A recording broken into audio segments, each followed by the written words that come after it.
Hello, everybody. Welcome to Tuesday, and welcome back to Commentators Corner. This is episode number 23. Tyler Reedy along with Brendan Preisman. Starting a little earlier this week, as Brendan, you'll be heading off to Boston for Harvard Model Congress for the second half of this week. But good to be with you today to talk some sports. Yeah, it certainly is. And, there are benefits to going to Boston. I won't have to deal with the cold weather for the rest of this week, but we'll miss a fair amount. The hockey team's still currently alive, and if all goes well, they will play for the state championship this weekend, trying to go back-to-back. The academic decathlon team brought home their own state title last week, and basketball will be hosting districts next Monday and Wednesday, so certainly a lot of action going around prep right now, that's for sure. Yeah, and one thing you did mention, you think you'll be escaping the cold in Boston. I did some quick research here. Boston's going to get 6+ inches of snow on Friday, so but here's hope the you're thing. ready for that. Omaha won't crack 30 until, Saturday. Right now, according to my weather app, which I did a quick check on, it feels like negative 13. Tomorrow, the high will be 18. Thursday, the high will be 18. Our hourly forecast for today does not expect the temperature to rise that much above 14 degrees. So, go out of the frying pan into the fire, I suppose you could say, except not really because both of those things are warm. So, I don't know, pick two cold things. Yeah, exactly. out of the fridge into the freezer there or you something. Go. Perfect. So, a lot of sports going on. Hockey, you got the big comeback win against Fremont on Sunday, down 4-2 to a 5-4 victory. They play tomorrow night against Millard West in the semifinals. We got basketball going on. Wrestling just went to the state tournament over the weekend. Adonis Bonar had a nice performance there. He's a freshman. Academic decathlon picked up a state championship victory for the large school division in that competition over the weekend. So definitely a lot going on. We'll start with our deep coverage of prep basketball. The regular season is done for them. 15-7 the record for the Junior Jays, closing out the season with a 57-51 loss at Central on Saturday. Luke Jungers had a career-high 30 points, but the next leading scorer for the Junior Jays only had 6. Oof. And then Jaden Dawson, the Loyola Chicago commit, 3-star for Central, had 29 points. Prep led by 4 at one point in the third quarter, but again, just like the first matchup against Central, free throws were a huge issue down the stretch and lack of scoring depth as well. I think the big issue here is that, you look at that lack of scoring depth, and you're right, it is a pretty big problem because other than Luke Jungers and Martell Evans, as we've talked about on this podcast before, Prep does not have a lot of guys who can create their own shots when the defense gets tough. And we saw that against Central. Central, a very tough, scrappy, gritty defensive team, did a great job against Prep, held them to 51, which is not a very high score for this Prep team. I mean, you look back at how they've been doing in recent weeks. Against Millard North, they had 57, 57 against Rockhurst. Lowest since Westside. Yeah, then 92 against Burke. Yeah, lowest since Westside by far, and that Westside game was one of the worst Prep performances of the year. And you got to go back to the Gretna and First Central games if you're finding a comparable scoring output for the Junior Jays. So the defense is tough, and I really think that Prep's reaching that point where you might have to be relying on 30 pieces from Jungers night in and night out to make a dent at state because they've lost 3 in a row now. Their last good win was maybe Papio? Yeah, probably in the Northeast. I mean, they only beat Northeast by 6, admittedly, on the road after Rockets were top 10 at the time. Yeah, that's fair. But, they haven't looked great for an entire game since, probably that Papio game. And even then, they were down in the second half. You might have to go as far back as Papio South, really. And, I mean, it's not a pretty sight when you're able to stay competitive against teams like Central and Millard North and, a little bit against Bell West, but you're not able to beat any of those teams. It's a little reminiscent of Nebraska football last year where they're going to be in a rock fight any given night, but they're probably not going to win those rock fights. And that kind of feels like where this Prep team's ceiling is. Could they score an upset at state? Maybe, but I think more than likely right now they're a first round out. So after the 3-game losing streak, Junior Jays do get a chance to still host districts. They're in the A6 district as we turn the page to next week. Monday, February 28th at 6 p.m., they will host Omaha Bryan. Bryan, a team that's 6-16 coming in, 4-6 in their last 10. They've scored less than 40 points in 3 of their last 4 games and are shooting 27% from 3. They've got one great scorer in Lam Kuwani, who averages 18.1 points a game, 8.7 rebounds per game, but nobody else on the Bears is over 8.5 points per game. So if the Junior Jays can either commit to shutting him down or shutting down the options around him, they should be just fine, like they were back on January 22nd in the first meeting between Prep and Bryan, when the Junior Jays won 72-35 behind 20 points from Luke Jungers, 17 from Evans, 14 from Casey O'Malley. Yeah, I mean, that game seems similar to how this is going to go because Lam Kuwani is a really good interior player. I mean, secretly, I think one of the best in the Metro, especially given that he's got the majority of the defensive attention around him on any given day. But he still had 24 points, 10 rebounds, and an assist against the Junior Jays. But they were able to weather that. They held the rest of his team to 11 total points. And you're right, they coasted, and it was because they had scoring coming from all different places. Jungers had 20, Evans had 17, O'Malley had 14. They all shot the ball really well. Jungers at 50% was the worst shooter of the trio that day. And they were able to coast to a fairly comfortable win. So you're probably going to need that against Bryan, but even then, a 35-point win against Bryan doesn't tell you that much beyond, okay, you're like a district host level team, but there are 7 of those in Class A, so that doesn't mean too much. Winner of Prep and Bryan will play the winner of Grand Island and Lincoln Northeast on Wednesday night. Prep has beaten all 3 of the other teams in their district this year. They beat Grand Island on the Martell Evans buzzer beater on opening night, December 2nd. They beat Lincoln Northeast on February 5th in that game we mentioned on the road, and then also beating Bryan in the game we just talked about on January 22nd. So good opportunity for the Junior Jays to potentially pick up some momentum as they look to head into state. If all of the districts go down as planned and the top seed in each wins, Prep would be playing Westside in the quarterfinal round at state. That would be next Tuesday, March 8th, or 2 Tuesdays from now, 2 weeks from today. So keep your eye on that one. But districts, like we saw last year, we had Papio South beating Central. We had Millard South beating Papillion La Vista. Districts can be chaotic, so it should be fun to see how it plays out this year. Especially if Prep has to deal with Grand Island or the Rockets again, which they'll have to deal with likely one of them, assuming they can get past Bryan. And the Grand Island game, a 2-point victory. Lincoln Northeast was a 6-point victory. So both of those teams could easily end Prep's run at state before it really gets started. So it should be pretty interesting to watch.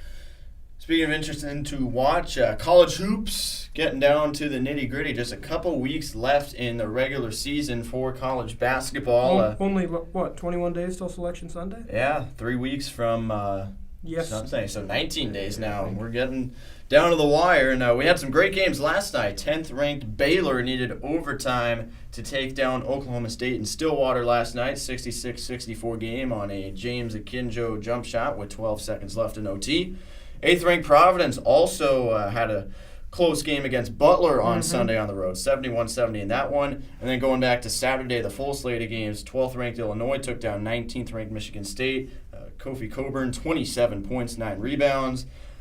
You won't like this, but 11th-ranked Texas Tech completed the season sweep over 20th-ranked Texas with a 61-55 win in Austin.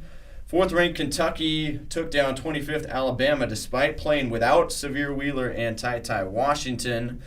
And then 2nd-ranked Auburn, again, losing on the road in a close one, this time in Gainesville to Florida, 63-62 the final in that one. And then the first team that upset them, 23rd-ranked Arkansas, took down 16th-ranked Tennessee to stay hot, 58-48. Arkansas goes to Florida tonight in another potential upset watch game. So a lot of fun stuff in the realm of college hoops. Including something we'll talk about later. Yeah. But, you know, the 2 of the teams you brought up, Auburn and Texas, they're just so inconsistent. Like, Auburn, you know, you look at them play 1 week and it's like, holy cow, they're like a title contender. And then you watch them lose a game like they did to Florida where, they let, let's see, Tyree Appleby score 26 points on 15 shots after averaging about, 12 on the year. And Auburn got 28 from Jabari Smith and still lost that game. You look at that game, you're like, boy, how'd you guys lose that game? Why are you guys losing that game? I get that it's an away game, and away games in college basketball for ranked teams can be really tough, but it's not really a game you should be losing. And then for Texas, I mean, I don't know. I like the fact that game was only a 6-point game because Christian Bishop, one of Texas's best interior players, shot 0 of 5. Marcus Carr, a starting guard, shot 0 for 6. So that's two guys in the starting lineup shooting 0 for 11. Texas shot 28% from the field, 30% from 3, committed 22 personal fouls, and still only lost by 6. They got killed on the boards, lost the rebounding battle by 9. And Texas A&M hit 7 more free throws after attempting 12 more. So that's really your difference right there. Texas has TCU, West Virginia, and Baylor to finish out February, and then they travel to Lawrence to play Kansas on March 5th. Team they already beat. Yeah, assuming they can go 3-1 in that stretch, which I think they should. They should be set up nicely to grab a 4 or a 5 seed, which could potentially set them up for a Sweet 16 run and an upset if they end up playing like a fairly bad 1 seed. But I think Sweet 16, Elite 8 is probably their ceiling this year because I've seen them play a couple games and they're just not a team that like a Baylor or even a UCLA might be. Because UCLA, they beat Arizona State last night. That team is a Final Four team. They got a lot of experience, weathered the storm against the Arizona State Sun Devils last night. Johnny Juzang had 10. Jamie Jaquez had 13. And then 2 guys, Jules Bernard and Jalen Clark, both had 16 for them. So I wouldn't be too surprised if UCLA made it back to the Final Four this year somehow. So looking at that top 25 right now, Gonzaga still holding steady at number 1. Unanimous this time, too. Yeah, they've got another challenge, though, coming up on Saturday. They go on the road to really one of the only respectable teams in their conference, at least it's close to their level. St. Mary's, 23rd ranked in the nation, hosting Gonzaga on Saturday. Kansas and Baylor will meet again. That's a 5 versus 10 matchup on Saturday. Remember, Kansas destroyed Baylor and Lawrence when they met last on February 5th. Villanova and Connecticut, that's an 8 versus 21 matchup that happens today. So some big ones to watch there. Speaking of the Big East, Creighton starting to pull their stuff together a little bit here down the stretch. Picked up back-to-back wins over Georgetown 2 weekends ago. Beat DePaul last Thursday night on the road, and then able to survive Marquette, who was able to beat Villanova about a month ago, has been in and out of the top 25. Creighton able to take them down at home at CHI on Sunday. So Blue Jays have been on the bubble for quite some time now, but starting to find their potential a little bit and make a run at this thing. They've got some big ones coming up, though, especially with Connecticut at home next week, followed by Seton Hall at home. I think Providence is in there as well. I'll double-check the schedule. But yeah.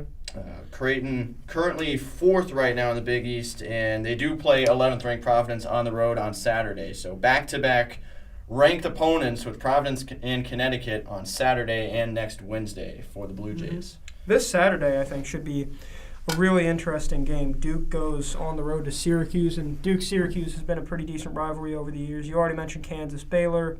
Creighton travels to Providence to play them. Kentucky-Arkansas is a ranked matchup at 1 on CBS.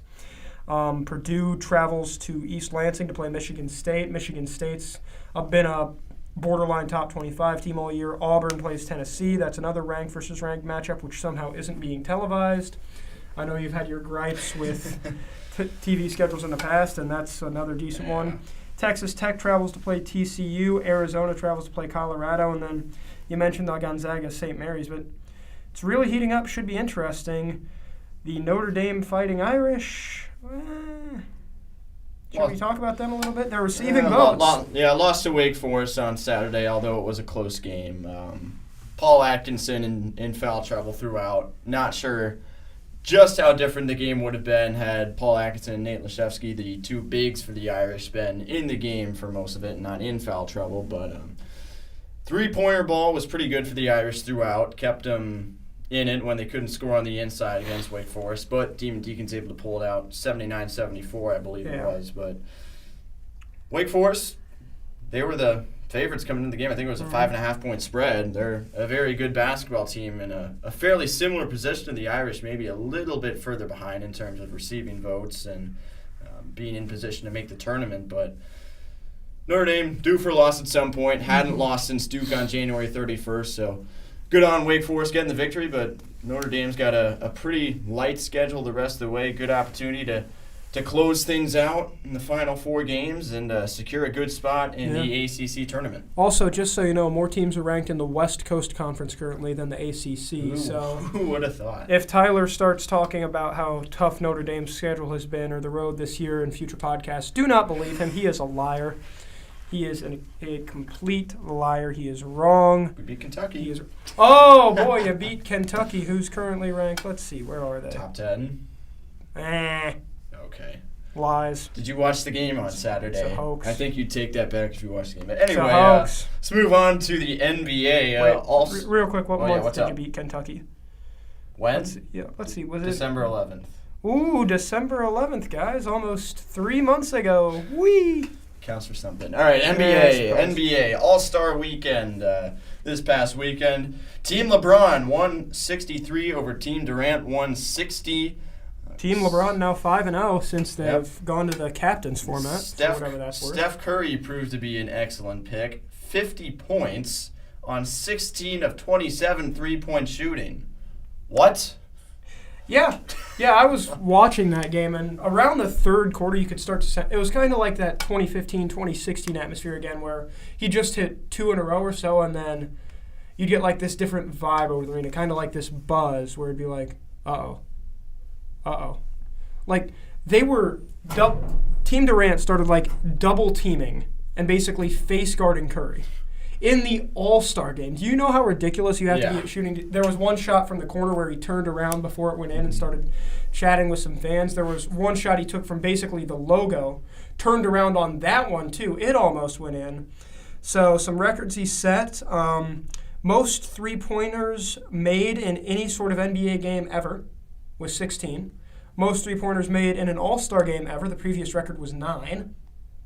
Second most points ever in an All-Star game. Record is still 51, held by Anthony Davis a couple years ago, but he was really close. He made 1 two-pointer the entire game. Yeah, that's nuts. Attempted 3. Yeah, when you score 50 points and 96% of those points are from downtown, that's unfathomable. But if you're Steph Curry, the all-time leading three-point shooter, I guess not. Yeah, and it was a pretty good game, too. Joel Embiid played an excellent game, 36 points, 10 rebounds for Team Durant, which was put together not great by Kevin Durant, like a lot of people noticed in the All-Star draft. So wait a second. One of these teams has Giannis, LeBron, Jokic, Curry, and then Luka Doncic, and guys like Jimmy Butler coming off the bench. And the other team is starting Andrew Wiggins and Jason Tatum. Good luck. I mean, Team Durant played really well. They kept it close, obviously. The final score was only a 3-point margin, but they had a lot of help off the bench. DeJounte Murray, who was an injury replacement for James Harden, played really well with 17 points. LaMelo Ball, 4th youngest All-Star ever, had 18. Zach LaVine had 12, and Devin Booker had 20, but in the end, too much star power for Team LeBron, and LeBron fittingly hit the closeout in Cleveland. And considering how much noise there's been about LeBron potentially leaving the Lakers these past couple of weeks, it seemed fitting that he got that moment in his hometown. Yep, so looking at the postseason picture as we reset and come out of the break, the East has been better than the West as advertised. It has been deeper, but the contents of that deepness has been far from expected. The Miami Heat and the Chicago Bulls are tied at the top of the Eastern Conference. Who would have thought? 38-21 for both of them. 76ers at 3. We expected them to be up there. Cleveland Cavaliers, 2 or 3 months ago, when they were up there, we said, okay, they're doing great so far. They're going to fall off and come back to earth eventually. They haven't. Cavs are in 4th. Milwaukee in 5th. That's expected. Celtics in 6th, having a bit of an above-average year. Toronto Raptors to start the play-in spots in 7th. Brooklyn Nets, after the big James Harden trade in 8th, just trying to maybe squeak their way out of the play-in, get themselves into a 1-6 spot. Then the Hornets at 9, Atlanta Hawks at 10 with a record of 28-30. Wizards and Knicks at the outside looking in. And then in the West, the Suns, best team in basketball right now. Yep, 48-10. The record for them, Golden State, not too far behind at 42-17, but still a good amount of ground to make up.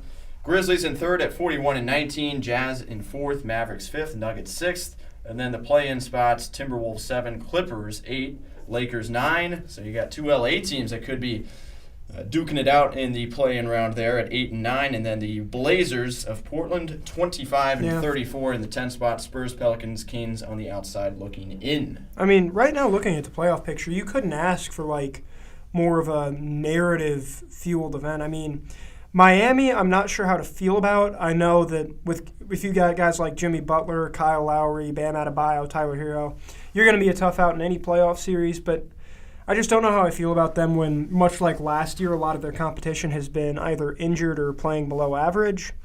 The Bulls I like, DeMar DeRozan, Zach LaVine, both all-stars. I think that their ceiling is probably conference finals.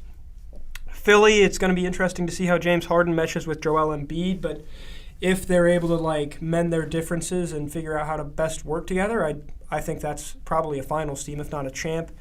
Cleveland is the one team I'm not sure about. I feel like their record's a little overinflated. I know you said like, hey, they're still here, but I don't know. It feels like they're one of those teams who's a year away, kind of like the 2010 Thunder. Mm-hmm. They forced the Lakers to 6 games in the first round of the playoffs, and it was like, okay, so they're definitely going to be a threat for years to come. So I feel like that's this Cavs team this year.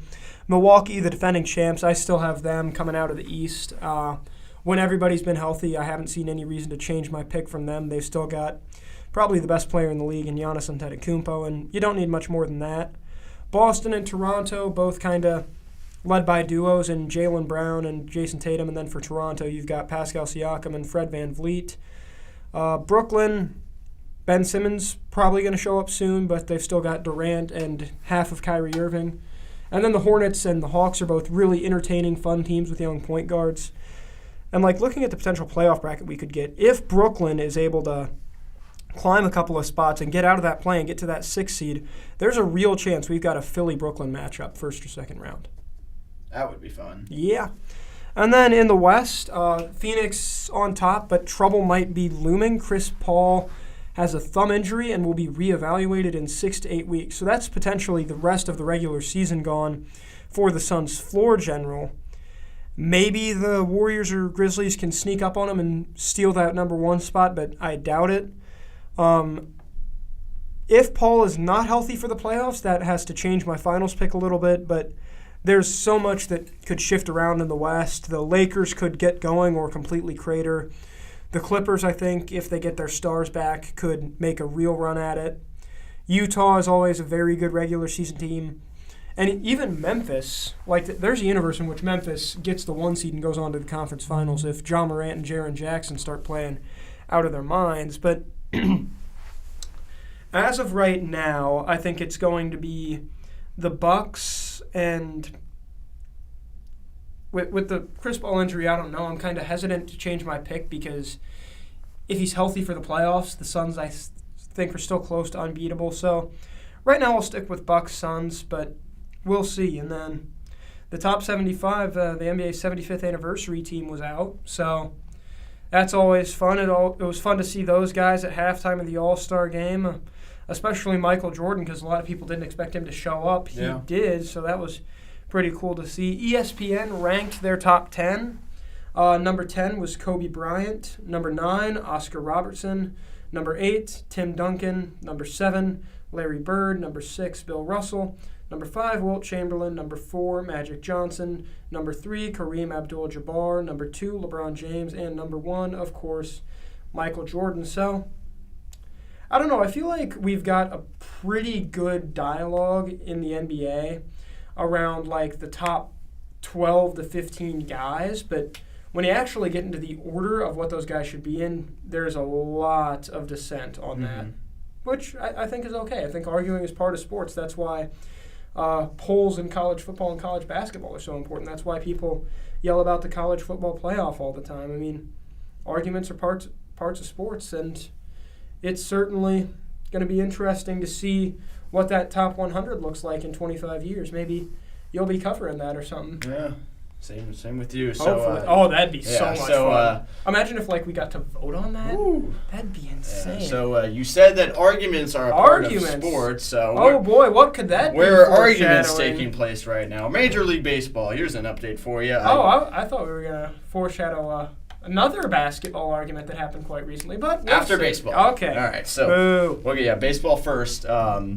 Yesterday, MLB owners and the Players Association representatives met at Roger Dean Stadium in Jupiter, Florida, to resume their meetings, which will now be daily. At least that is what they have agreed upon.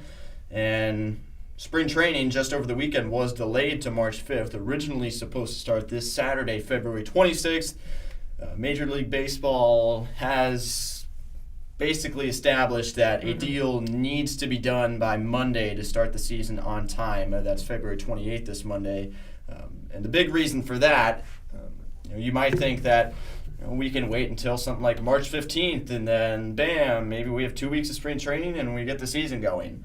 2 weeks of spring training doesn't seem like enough, though. 2020, when there was no spring training before the COVID-shortened season, injuries were all over the place. So Rob Manfred, making a good decision, has committed to making sure that there are at least 3 or 4 weeks of spring training. So deal needs to be done by February 28th. Most people are saying if we want the season starting on time.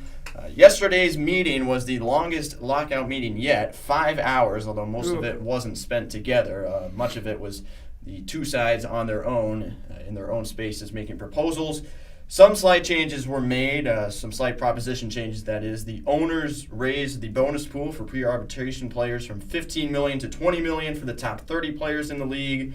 The players, however, still want over $100 million for the top 150 players in the league. The owners offered to increase the draft lottery to slots, from 3 to the top 4 picks. Players wanted 8. That's the measure to help prevent tanking a little bit. And then still no change to the luxury tax, but players want it moved from $210 million to $245 million. And as I said, the sides continue to meet daily for the rest of this week. At least that is the plan as we look to try and solve our way out of this. But I tell you what, once we do reach a conclusion, and we will, and an agreement is made, there are still over 300 free agents to be signed across Major League Baseball, so we are going to have quite the frenzy here. Any big names people should know about? Let me see here. Matt Olson still could go to the Yankees. Those are the big ones I've been following. Yeah, but we'll look more into those when free agency comes around. The negotiations are a good thing. Like, the league adding the bonus pool to $20 million for pre-arbitration players and the draft lottery for the first 4. I mean, it's not what the players want, and the players aren't offering what the league wants, but the fact that they're narrowing that gap even a little bit, that's encouraging that a deal will get done at some point. And if they're meeting daily for the rest of this week, then that could be a huge boost to potentially get things done by the 28th, because I don't really care, but I know you don't want to miss any regular season basketball. So, just look at some more of those free agents. Carlos Correa is still the biggest one, the shortstop from the Astros, set to go somewhere in free agency other than Houston. Freddie Freeman, a big name as well from the Braves. So, once this lockout gets done, we're going to have quite the frenzy there, probably just before March Madness. So we'll get our whole fix, just one thing on top of another here, but Brendan, I'll give a quick recap of the Olympics. Norway got the most gold medals and overall medals, 16 and 37 respectively in Beijing. U.S. finished 4th with 8 gold medals, 25 overall. We saw Shaun White's farewell from snowboarding, which was pretty neat to see. Looking at some of the best performances from the U.S., Jessie Diggins became the first American woman to win an individual cross-country skiing medal. We also had Nathan Chen picking up a gold in figure skating, which was very impressive to watch. Snowboarding team, pretty good as well, picking up 3 US gold to tie Austria. 4th in total medals with 25? Yep. Yeah. pretty good showing, especially for a country where half of it panics as soon as a snowflake hits the ground. So. Yeah, exactly. So, and then we also had Daytona this weekend. That too, yeah. Austin Cindric, the rookie, edged out Bubba Wallace barely on the final lap. There was a big crash behind him as they finished. But a pretty good race. Cindric led for 21 laps. Ryan Blaney led for 36. Kyle Busch for 28. Brad Keselowski led for 67 laps but finished 9th. So a rough day for him. There were a couple of fairly big crashes, but other than that, a pretty good race. And Cindric was able to get a very tight win, and you got to feel great for the rookie there. I mean, that's the first race of the year, obviously, but right now he's leading the Cup Series, so what more can you ask for out of your rookie year, you know? Yep. So with that said, we'll move on to the conclusion here. Brendan, lead us into it. What is happening? Well, the one game we didn't mention on last Saturday was Michigan versus Wisconsin in the Big Ten. A fairly close competitive battle between the 15th ranked team in the country in Wisconsin and a Michigan team that's probably on the NIT bubble. Johnny Davis continuing to get National Player of the Year buzz, 25 points, 6 rebounds for the Badgers.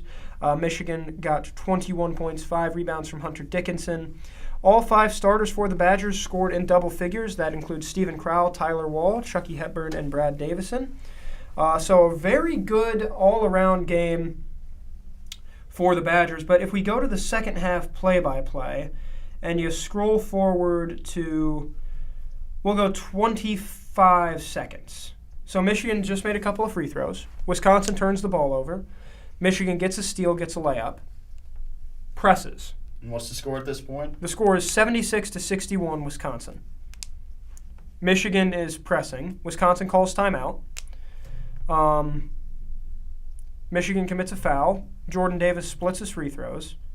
And then Michigan gets a rebound, miss, rebound, layup.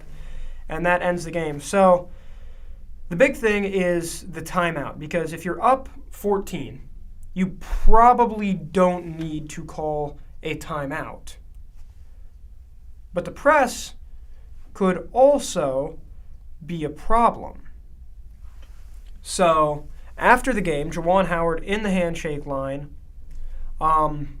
with Greg Gard, the Wisconsin coach, and he's talking to Gard. Gard is trying to explain himself. Howard gets furious. Eventually they have to be separated, but Howard continues to keep going. Eventually slaps Joe Krabenhoft, a Wisconsin assistant, and that starts a whole nother thing. I believe 2 Michigan players and 2 Michigan players and a Wisconsin player also threw punches there. So, not great. Not a great situation at all. Madhouse in Madison, the Malice in Madison, whatever you want to call it. Certainly not a great situation.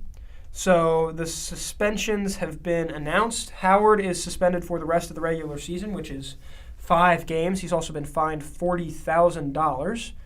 As for Greg Gard, he has been fined $10,000, but no suspensions for him. And then both all the Michigan players who threw punches and the Wisconsin player who threw a punch they've all been suspended 1 game apiece. So, in my opinion, it seems like pretty fair suspensions. Yeah. I mean, I heard a lot of talk about firing Howard, and that seems excessive. A tad bit excessive. Yeah, I know there's a little bit of precedent for this with the Woody Hayes Ohio State Clemson punch because he was fired immediately. But especially when you've got a guy like Howard who means so much to Michigan's basketball program, both as a player and as a coach, it makes sense that they're kind of going to play this by ear. And now we've got a whole new dialogue coming about the handshake line, because if you remember a couple months ago, there was this really funny video, well, not funny, but interesting, from like a high school game where one player just sucker punched another, seemingly unprovoked in the middle of the handshake line. And it seems like this happens more than it should. The ideal amount of punches being thrown in the handshake line is never.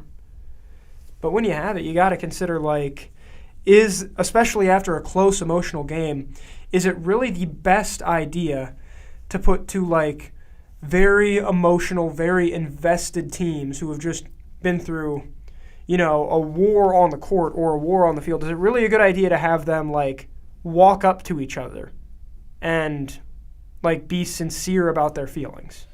Yeah, it's a little bit difficult to try and figure out and analyze with that one, because I go back to hockey because you guys just had a pretty emotional win on Sunday. Did you guys have to shake hands after that? We did, yeah. Yeah. I mean, punches aren't going to be thrown there, but it's hockey. Yeah. I'd assume punches would be thrown in the hockey. Yeah, but I mean, looking at the NHL, which is comparable.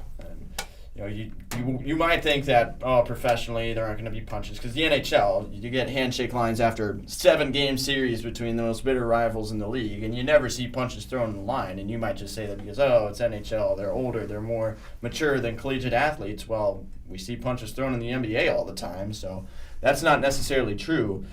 But I wonder if maybe they consider making college handshake lines a March Madness only thing. I don't know, because I wouldn't think that a player would have it in them to sucker punch somebody or go after somebody after season has just been ended. So I don't know if they consider doing that. Well, but to me that seems like it'd be more motivation, especially if, like, you lose on a buzzer beater, or, like, you think somebody fouled you on the last second and you want revenge. Like, to me, March Madness seems like the perfect instance, especially, like, if you're a graduating senior. What's the school going to do?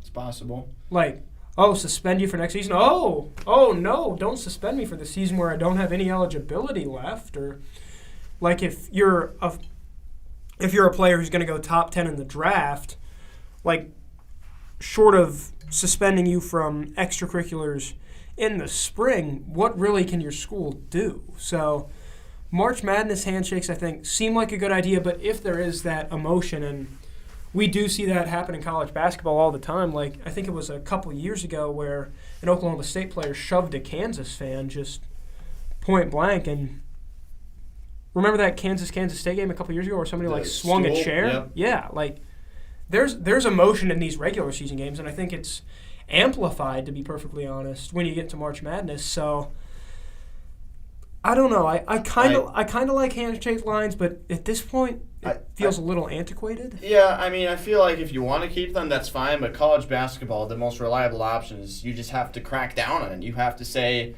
if we want to preserve the integrity of our game and you want to represent your schools at the best and highest level in these games and in these contests, you've got to be better than this, and we are going to start cracking down and imposing tougher punishments on people that don't, because we just saw an example of somebody that didn't. So that's probably the most reliable option. Alternatively, be a school that markets yourself as like the tough school. Have your coach punch somebody every handshake line and get like all the tough players to come. Gosh. There's also like another interesting discussion to have about like the unwritten rules of sports. I was having that. They stink. Oh, yeah, with my dad the other day, and it's like, the two unwritten rules violated here were don't call a timeout when you're up double digits late in the game, and don't press if the game is decided with like a minute left and the other team's bench warmers are in, because that's on national TV for them. They don't need to like be embarrassed if that might be like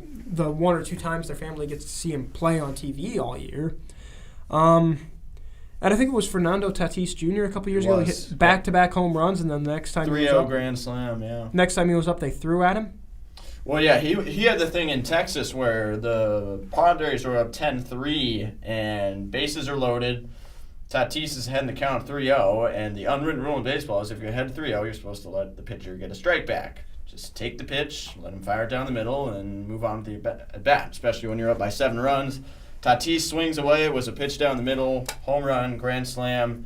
The Rangers and some of his own teammates went after him for violating the unwritten rule, which I thought was ridiculous. Yeah. I mean, this is why baseball is objectively the worst of the 4 major sports. Okay. No, I'm not joking. That's a stupid unwritten rule. It's just like, it's not like in basketball you say, all right, hey, look, if you're up 10, you got to let your opponent get a layup. Like, What kind of unwritten rule is that? You're going to intentionally weaken your own position as a batter to be nice? This is, no offense, but this is sports. You can be nice in the handshake line. If you're on the field and you're not playing to win, I don't really want you on the field. I'm going to be completely honest. And well, if you're going to make this argument about baseball, then how come in college basketball, if your team is down by 20 with 15 seconds left, you can't go for a steal and a layup to improve your stats and your team stats? Why can't you do that? Well, at that point, it's not a winnable game. Okay, neither is a 10-3 game in the 8th inning. You don't know that. Crazier things have happened. But, I mean, all of the unwritten rules have a pretty simple solution because normally the unwritten rules are to prevent embarrassment. If you don't like being embarrassed, whether you're that Rangers pitcher or Juwan Howard or maybe even the Wisconsin subs, play better. Don't get yourself in a scenario where you're down 10-3 in the 8th. And if you do get yourself in a 10-3 scenario and you're up and you're down 3-0 in the count, don't throw a meatball down the middle to one of the best hitters in baseball. And if you don't want to have a timeout called on you with 15 seconds left in the game, maybe don't press the other team's bench warmers when the game is well in hand and the other team won't have to set up a play. I mean, a lot of the unwritten rule stuff is just you're not playing well and you're ticked about it. And I'm sorry, but that is a horrible way to play. That's why a lot of people don't watch baseball anymore. It's because the fun part is the bat flips. It is the home runs. Occasionally it is the bench clearing brawls. And the MLB, for the most part, especially the establishment part of the MLB, has tried their hardest to get that stuff out of the game or at least minimize it as much as possible. And that's why I don't watch baseball until it gets to the postseason, because I'm tired of seeing either, it's basically strikeouts or home runs now at this point with how much analytics has taken over the game, and that's not necessarily a bad thing, but baseball just isn't fun without the emotion behind it. To be frank, neither is any other sport. And I just think the unwritten rules, or even the written ones, like the NFL's taunting policy that they entered into this year, they just take away the emotion from sports, and I don't think that's a good idea. So that'll about do it for us here on this Tuesday morning. We'll see you next Thursday for episode 24. We'll wrap up prep basketball districts, preview state, and continue looking into college and NBA basketball. And the lockout could be over by then. It will be if Major League Baseball wants to start the season on time. So we'll have plenty to cover then. Have a great week and weekend, everybody. See you next Thursday.